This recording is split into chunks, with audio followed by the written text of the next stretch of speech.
If your life were a book and you were the author, how would you want your story to go?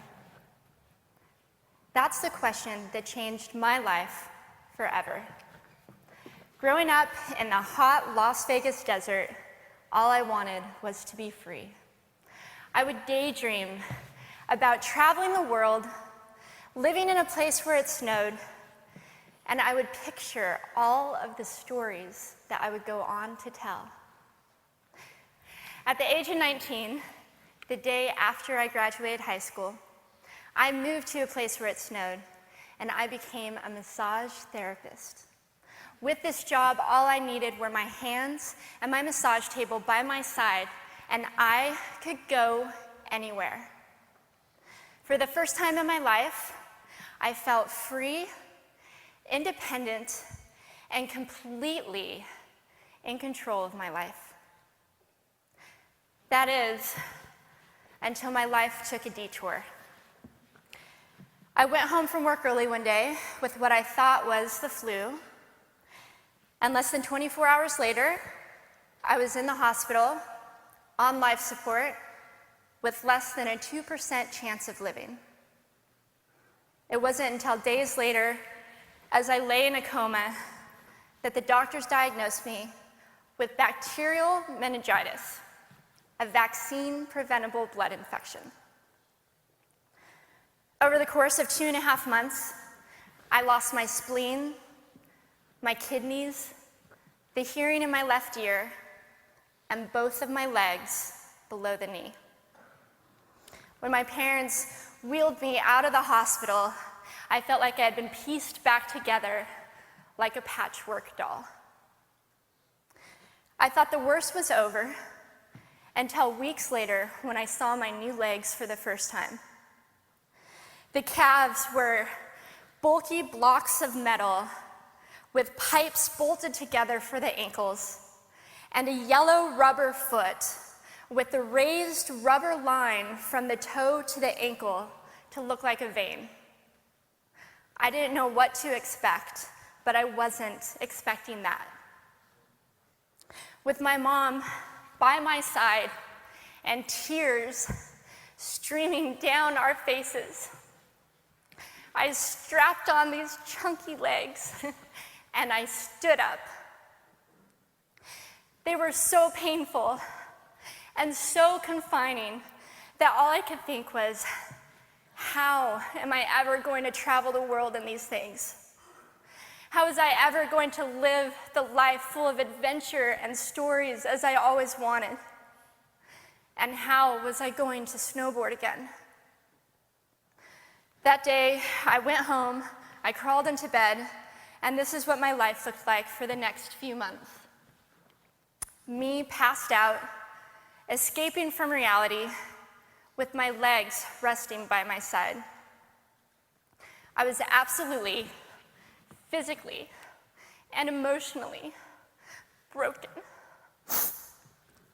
But I knew that in order to move forward, I had to let go of the old Amy and learn to embrace the new Amy.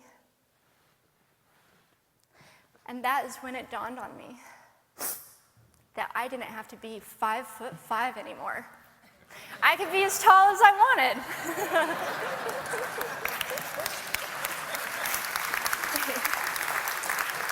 Or as short as I wanted, depending on who I was dating. And if I snowboarded again, my feet aren't going to get cold. And best of all, I thought, I can make my feet the size of all the shoes that are on the sales rack. And I did. So there were benefits here. It was this moment that I asked myself that life-defining question. If my life were a book and I were the author, how would I want this story to go? And I began to daydream. I daydreamed like I did as a little girl. And I imagined myself walking gracefully, helping other people through my journey, and snowboarding again. And I didn't just see myself carving down a mountain of powder, I could actually feel it. I could feel the wind against my face and the beat of my racing heart as if it were happening in that very moment. And that is when a new chapter in my life began. 4 months later, I was back up on a snowboard, although things didn't go quite as expected. My knees and my ankles wouldn't bend, and at one point, I traumatized all the skiers on the chairlift when I fell, and my legs, still attached to my snowboard, went flying down the mountain. And I was on top of the mountain still. I was so shocked. I was just as shocked as everybody else, and I was so discouraged, but I knew that if I could find the right pair of feet, that I would be able to do this again. And this is when I learned that our borders and our obstacles can only do two things. One, stop us in our tracks, or two, force us to get creative. I did a year of research, still couldn't figure out what kind of legs to use, couldn't find any resources that could help me. So I decided to make a pair myself. My leg maker and I put random parts together, and we made a pair of feet that I could snowboard in. As you can see, rusted bolts, rubber, wood, and neon pink duct tape. And yes, I can change my toenail polish. It was these legs and the best 21st birthday gift I could ever receive, a new kidney from my dad, that allowed me to follow my dreams again. I started snowboarding, then I went back to work, then I went back to school. Then in 2005, I co-founded a nonprofit organization for youth and young adults with physical disabilities so they could get involved with action sports. From there, I had the opportunity to go to South Africa, where I helped to put shoes on thousands of children's feet so they could attend school. And just this past February, I won 2 back-to-back World Cup gold medals. Thank you.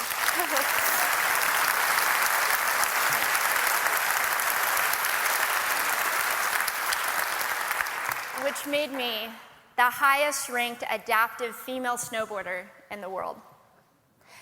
11 years ago, when I lost my legs, I had no idea what to expect. But if you asked me today if I would ever want to change my situation, I would have to say no. Because my legs haven't disabled me. If anything, they've enabled me. They've forced me to rely on my imagination and to believe in the possibilities. And that's why I believe that our imaginations can be used as tools for breaking through borders. Because in our minds, we can do anything, and we can be anything. It's believing in those dreams and facing our fears head on that allows us to live our lives beyond our limits. And although today is about innovation without borders, I have to say that in my life, innovation has only been possible because of my borders. I've learned that borders are where the actual ends, but also where the imagination and the story begins. So the thought that I would like to challenge you with today is that maybe instead of looking at our challenges and our limitations as something negative or bad, we can begin to look at them as blessings.